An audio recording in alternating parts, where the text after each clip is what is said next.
Franck Gisclard, bonjour. Bonjour. On va évoquer ensemble l'impact des nouveautés 2019 en matière de protection sociale sur le choix du statut du dirigeant. Alors, premier grand changement, la loi de financement de la sécurité sociale pour 2019 qui a été votée en fin d'année 2018. Est-ce que cette loi, elle rapproche encore le niveau de la couverture sociale, des prestations sociales, des dirigeants qui soient TNS ou assimilés salariés ? Alors, la réponse est oui. Alors, c'est un travail qui se poursuit depuis d'harmonisation, de rapprochement en termes de prestations entre les deux régimes, salariés et non salariés.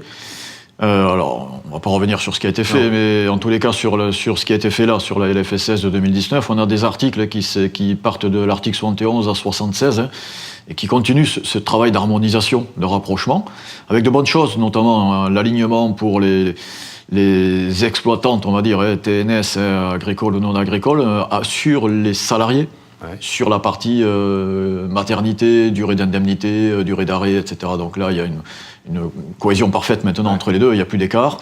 Et puis il y a un autre rapprochement qui vient d'être opéré également, c'est sur les règles de versement des indemnités journalières des travailleurs non salariés, totalement aligné maintenant sur la partie régime sécurité sociale. Précédemment, il fallait être à jour des cotisations pour percevoir des IJ. Bon, tout ça a été stoppé. On est sur exactement les mêmes mécanismes de déclenchement que si on est salarié. Donc voilà, le travail d'harmonisation, il se poursuit. C'est un travail de longue haleine.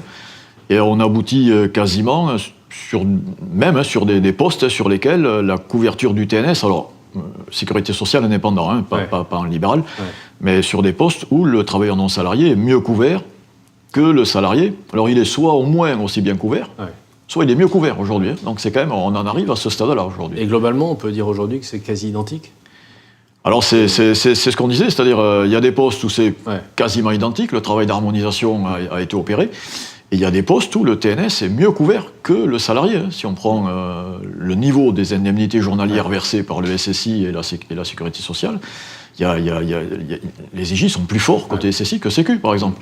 Le capital d'essai versé par la SSI est plus fort que le capital versé par la Sécurité sociale. Qui plus est, au SSI, je continue à être couvert en décès pendant la retraite. Donc, il y a tout un stock maintenant de lignes, de prestations, où je suis soit au même niveau, soit mieux. Voilà. Donc, la logique, j'étais moins bien couvert, je paie moins et je suis moins bien couvert, a totalement explosé, totalement disparu. Alors vous le disiez, en revanche, le TNS paie moins, il paie même beaucoup moins.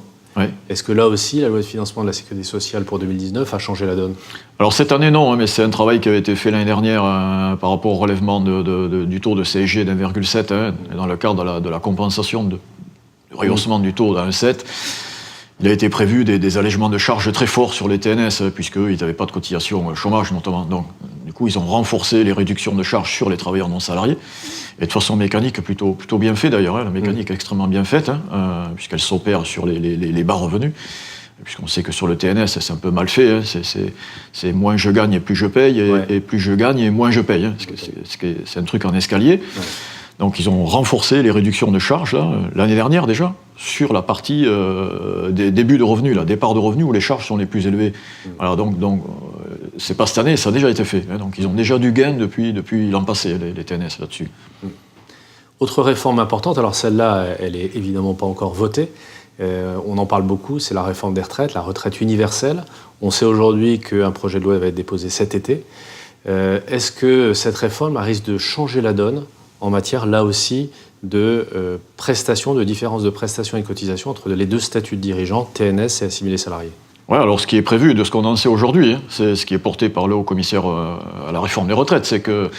Alors l'idée de fond, c'est 1 euro cotisé génère les mêmes droits pour tous. Pour tout le monde. Voilà. Donc ça veut dire que la valeur du point, le rendement du régime, quel que soit le régime auquel vous cotiserez, la logique c'est que le rendement du régime sera le même.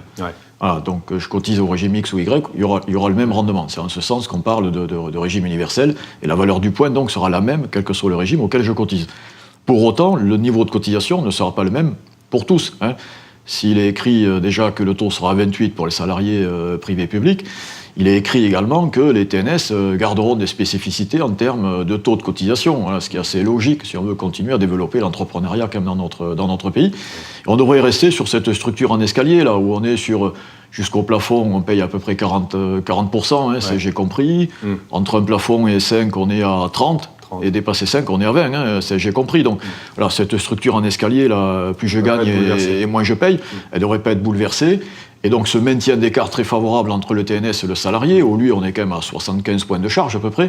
Voilà, la logique, c'est que cet écart, ce qui est écrit aujourd'hui, c'est que cet écart soit maintenu, et qui plus est, qui a été accru l'an passé, comme on vient de le dire. Donc, c'est ça. Hein. Autant au niveau Presta, on a un alignement prestation, puisque la valeur du point sera la même, le rendement du régime sera le même pour tous. Autant au niveau des cotisations, les spécificités devraient perdurer encore un petit moment. Voilà, ouais. Je voulais finir par un autre point de différenciation important entre TNS et assimilés salariés. Pour un dirigeant TNS, la majeure partie des dividendes est soumise à cotisation sociale. On sait que le PFU est rentré en vigueur. Est-ce que là aussi, ça change la donne en termes d'arbitrage? Alors oui, ça a changé la donne. En fait, c'est venu renforcer le fait que le statut de TNS reste favorable sur le rapport cotisation-prestation. Voilà, si on raisonne à coût identique pour l'entreprise, protection sociale identique, le pouvoir d'achat du TNS sera toujours supérieur à l'assimilé salarié. Ouais. Hormis cas particuliers, évidemment, état de santé, etc. Voilà, évidemment, chaque cas nécessite une étude, mais la logique, c'est quand même celle-là. Hein, c'est que le statut TNS, c'est la grande tendance. Et cette tendance, elle est donc renforcée par rapport à ce qu'on vient de dire précédemment, mais qui plus est par rapport au PFU, la fameuse flat tax, où là, le rendement d'un dividende, hein, quel que soit le taux d'IS, quelle que soit la TMI, sauf TMI à 14, mais bon, on est sur une TMI à 14, il y a peu de distribution, logiquement, mais dès qu'on est sur les TMI à 30, 41, 45, hein, et quel que soit le taux d'IS, que les dividendes soient chargés socialement ou pas, avec le PFU, vous avez le même rendement. Donc, si on a un écart de charge qui est toujours maintenu favorablement par rapport au TNS, relativement aux salariés, plus des prestations qui sont soit les mêmes, voire supérieures, plus le fait que les dividendes chargés socialement ou pas ont le même rendement, c'est vrai que tout ça pousse vers le fait que le renforcement du statut de TNS par rapport à celui d'assimilés salariés, hors cas particulier toujours, et même si évidemment chaque cas mérite une étude, c'est une évidence. Franck Gisclard, merci. Avec plaisir.